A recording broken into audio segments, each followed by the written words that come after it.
Hey guys! In this video, I'm going to be giving you the part 2 of a tutorial series that I made on Tinkercad and the microbit. So you want to get the microbit and the Arduino and the breadboard, and then I'm just going to change the color to blue. Okay, so last time we used some LEDs, but this time what we're going to do is we're going to use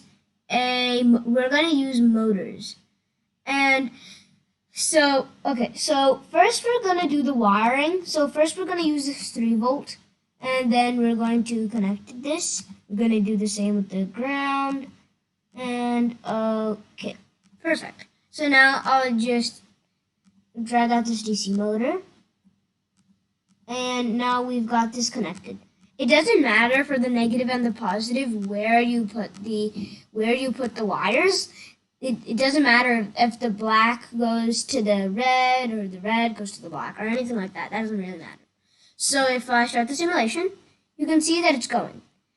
So you can see that it works. And if we switched these, then what would happen?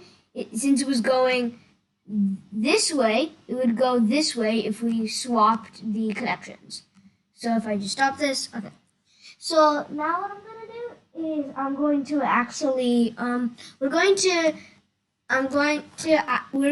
if you remember our code from the last, in the last tutorial, that was about an LED.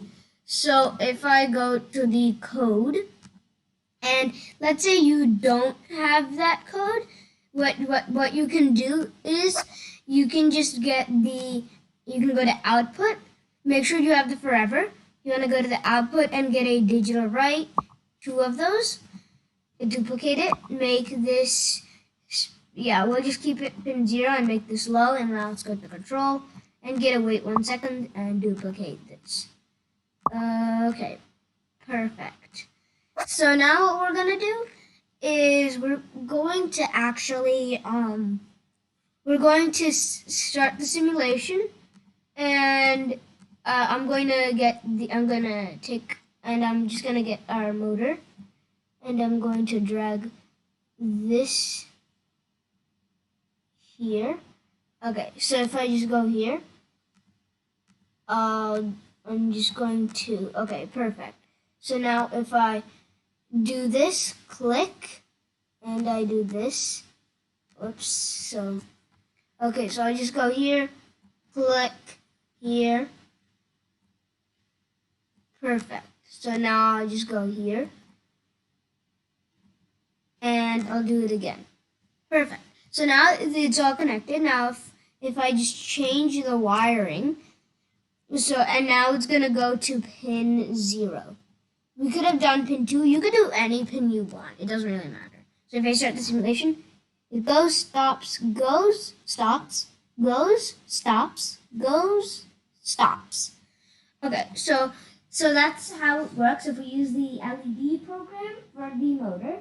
So now we're going to, what we're going to do is we're going to put a LED and a motor in our code. So we're going to put an LED, motor, and switch inside our code.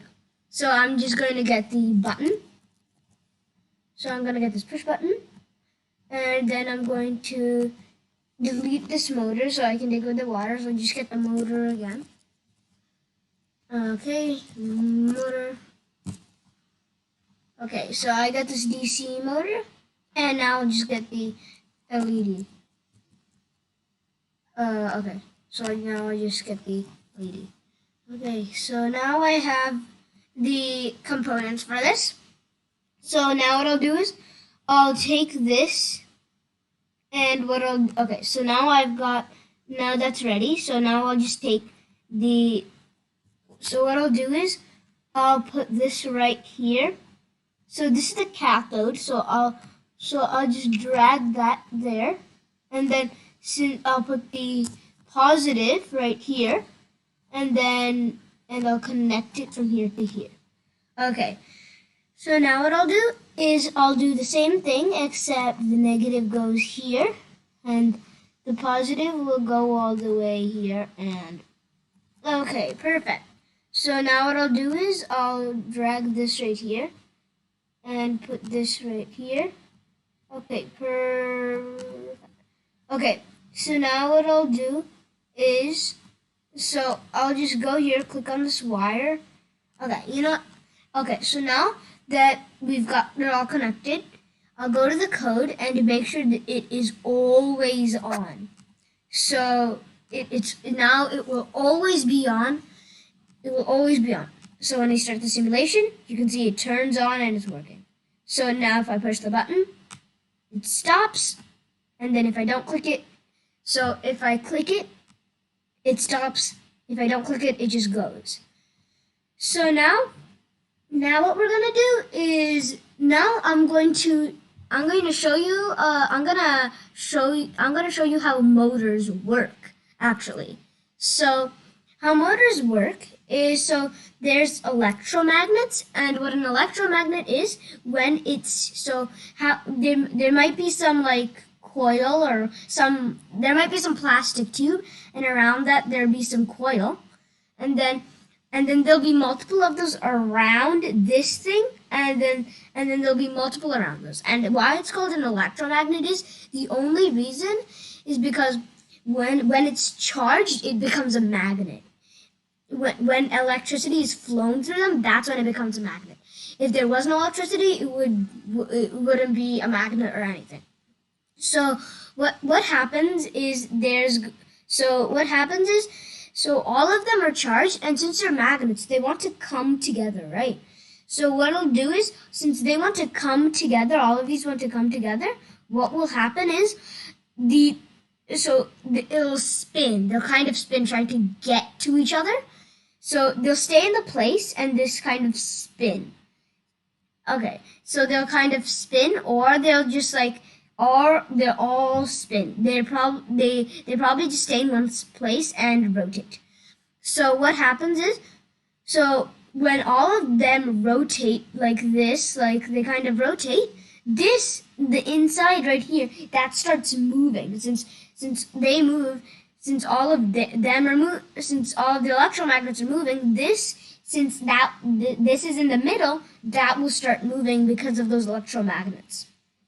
So that's how motors work. So I just show this to you again, and yeah. So yeah, that's how you can do that. So and also I'll show you how to use, and I'll also just kind of show you how to use a multimeter. So it's actually pretty simple. So I'm going to be using it with the microbit. So I'll go ahead and delete this. And we have two, so I'll go here and delete that. I'll also delete this, and I'll just zoom in a tiny bit. Okay, that was too much. Okay, so I'll just scroll down to get this. Okay, so now it's measuring volts. This is volts. It's measuring volts right now. So if I put the negative at the ground and the positive at the 3 volt, and if I start the simulation, you can see it's at 3 volts. So if I stop the simulation and I change it to amps or resistance, I'll do amps. And if I start the simulation, it actually breaks the microbit, because the output current is 330 and the output current is 330 milliamps, while the maximum current is 90 milliamps. So you shouldn't really measure amps with a